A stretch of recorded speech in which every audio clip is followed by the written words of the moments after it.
ಬಾಹ್ಯಾಕಾಶ ಕ್ಷೇತ್ರದಲ್ಲಿ ಭಾರತ ಮಹತ್ವದ ಸಾಧನೆಯನ್ನ ಮಾಡಿದೆ. ಈ ಮೂಲಕ ಜಾಗತಿಕ ಮಟ್ಟದಲ್ಲಿ ಭಾರತದ ಕೀರ್ತಿ ಪತಾಕೆ ಮತ್ತೊಮ್ಮೆ ಹಾರಿದೆ. ನಭಕ್ಕೆ ಜಿಗಿದ ವ್ಯೋಮಕೇಶ ಫಾಲ್ಕನ್ 9 ನೌಕೆ ಉಡಾವಣೆ ಏನಿದೆ ಅದು ಯಶಸ್ವಿಯಾಗಿದೆ. ಬಾಹ್ಯಾಕಾಶಯಾನದಲ್ಲಿ ಭಾರತ ಮತ್ತೊಂದು ಮಹತ್ವದ ಮೈಲುಗಲ್ಲನ್ನು ಸಾಧಿಸಿರುವಂತಹದ್ದು. ಭಾರತದ ಹೆಮ್ಮೆಯ ಪುತ್ರ ಶುಭಾಂಶು ಶುಕ್ಲಾ ಈ ಸಾಧನೆಯನ್ನ ಮಾಡಿದ್ದಾರೆ. 4 ಗಗನಯಾನಿಗಳನ್ನು ನೌಕೆ ಹೊತ್ತೊಯ್ದಿರುವಂತಹದ್ದು.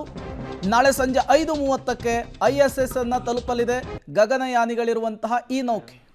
9, 8, 7, 6, 5, 4, 3, 2, 1.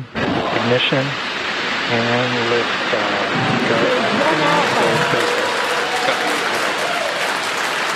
For 3 nations, a new chapter in space takes flight. Godspeed, AX4.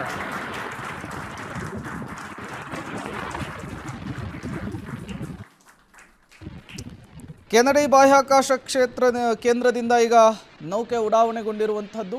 ನಾಳೆ 5:30ಕ್ಕೆ ಸಂಜೆ 28 ಗಂಟೆಗಳ ಪ್ರಯಾಣದ ನಂತರ ಕಕ್ಷೆಯನ್ನು ತಲುಪುತ್ತೆ. ತದನಂತರ ಅಲ್ಲಿ ಸಂಶೋಧನೆಯನ್ನು ಆರಂಭಿಸಲಿಕ್ಕೆ ಮುಂದಾಗ್ತಾರೆ.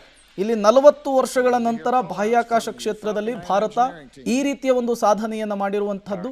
ಶುಭಾಂಶು ಶುಕ್ಲಾ ಉತ್ತರ ಪ್ರದೇಶದ ಶುಭಾಂಶು ಶುಕ್ಲಾ ಈ ಮಹತ್ವದ ಸಾಧನೆಯಲ್ಲಿ ಅವರು ಕೂಡ ಭಾಗಿಯಾಗಿರೋದು ಭಾರತದ ಹೆಮ್ಮೆ ಮತ್ತು ದೇಶವನ್ನು ಮತ್ತೊಮ್ಮೆ ಜಾಗತಿಕ ಮಟ್ಟದಲ್ಲಿ ಕೀರ್ತಿ ಪತಾಕೆಯನ್ನು ಹಾರಿಸಿದ್ದಾರೆ.